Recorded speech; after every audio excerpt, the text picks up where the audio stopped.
Buenos días, espero que estén muy bien.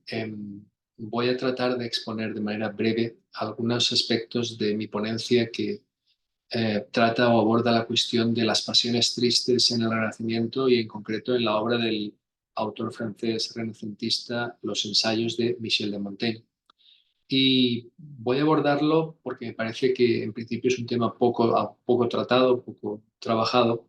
en la medida en que generalmente asociamos el Renacimiento con una época de luminosidad, de avance del conocimiento, de recuperación del saber de los antiguos. Y los ensayos de Montaigne, cuando son conocidos, porque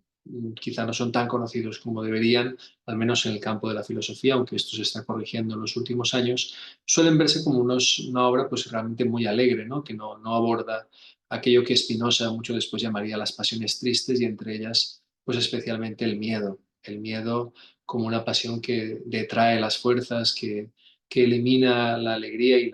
digamos, la fuerza o el conato de la existencia. Bien, el caso es que Montaigne en realidad vivió en una época, la del Renacimiento, que fue mucho menos clara de lo que usualmente solemos pensar. En su tiempo y en Francia hubo un conjunto de guerras civiles o de guerras de religión entre católicos y hugonotes que duraron toda su existencia, todo el tiempo en que Montaigne vivió, desde cierto momento de su madurez hasta su muerte y posteriormente. Y además también fue una época de crisis por enfermedades, pestes. Él mismo se había afectado por alguna directamente en Burdeos, de donde era, durante un tiempo fue alcalde. También era una época de persecuciones de brujas, era una época muy complicada y además con el descubrimiento o la conquista del nuevo mundo empezaron a quebrarse los paradigmas clásicos del conocimiento y era una época de incertidumbres, ¿no? De cismas religiosos, de muchas cosas que llevaban a que los seres humanos sí estuvieran envueltos en la angustia, en el miedo. Y Montaigne, como buen analista de las pasiones, como buen lector de las pasiones humanas, en su obra, pues también abordó este tema y lo abordó desde una perspectiva un tanto escéptica respecto de los modelos clásicos, pero al mismo tiempo con propuestas que pueden resonar en nuestro tiempo. A lo que me refiero, lo que quiero decir es que en realidad el interés por los ensayos no es un interés puramente arqueológico, no se trata de rastrear el pasado y ya está, sino que lo que propone él puede verse como algo que en realidad tiene sentido en nuestros días, que son en cierto sentido o en cierta medida hermanos, porque como ya señaló en su momento el autor, el novelista austriaco Stefan Zweig, que era un lector apasionado de Montaigne y al que dedicó su última obra antes de suicidarse, son tiempos o eran tiempos de oscuridad los de la época de Zweig en la Segunda Guerra Mundial, como pueden ser los de ahora, y lo eran los del tiempo de Montaigne. Dicho esto, el caso es que Montaigne, como he comentado, pues experimentó en su vida particular y en la vida social un montón de pasiones y claro, las abordó tristes y entre ellas sobre todo el miedo y las abordó desde las herramientas clásicas, desde lo que conocía de los clásicos que ya habían, digamos, leído estas pasiones y habían también propuesto terapias para afrontarlas desde una perspectiva individual, tanto desde, por ejemplo, los modelos o desde el modelo aristotélico como desde el modelo especialmente estoico, ¿no? En estos modelos se analizaba el miedo como una pasión humana fundamental, necesaria en cierta medida, como hoy en día también lo vemos, porque pues, como un mecanismo de alarma sirve para la supervivencia, pero también como una cosa que podía ser amenazante cuando desbordaba el control y de ahí la distinción está tan famosa entre deimos y phobos, ¿no? Un temor que puede estar bajo control, que puede ser una herramienta necesaria, útil para la vida, porque nos alerta de los peligros, como cuando es phobos, cuando se vuelve descontrolada y digamos, se transforma incluso en una enfermedad, ¿no? En algo que nos daña y que nos elimina o limita la vida.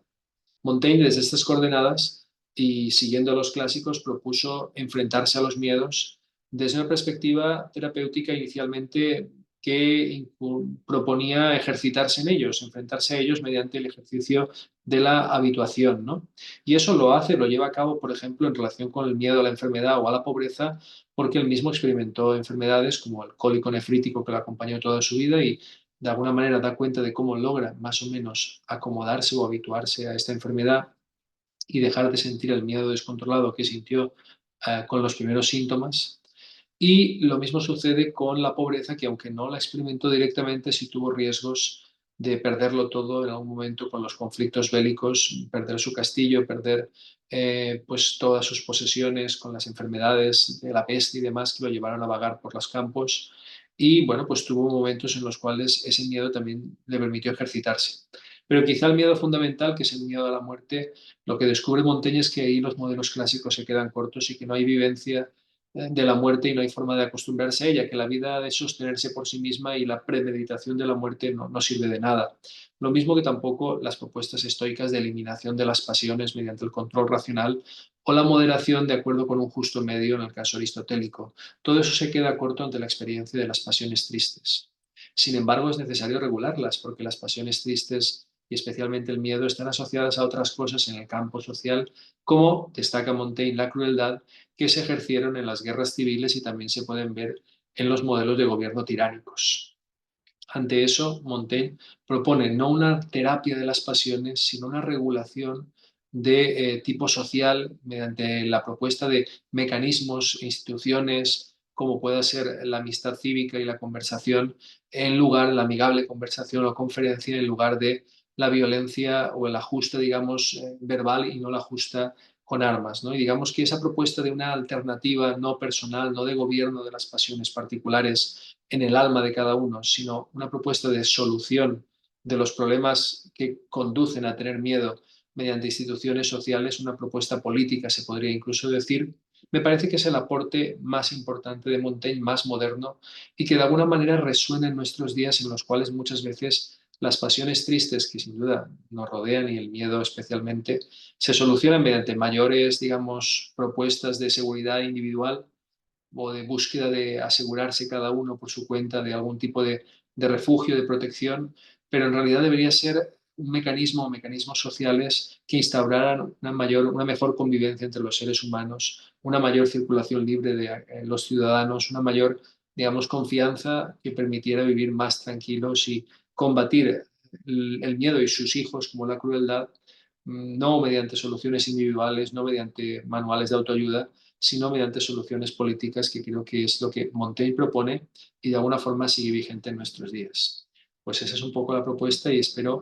que les resulte interesante y que les lleve a leer los ensayos de Montaigne, que sin duda abordan todas estas cuestiones de una manera muy actual y que pues sigue vigente hoy en día porque el miedo es algo que permanece acompañando al ser humano y lo va a acompañar probablemente siempre, pero las soluciones que demos al miedo sí van variando en el tiempo y algunas sin duda parecen más efectivas que otras. Muchísimas gracias y espero que pues, la ponencia suscite la discusión.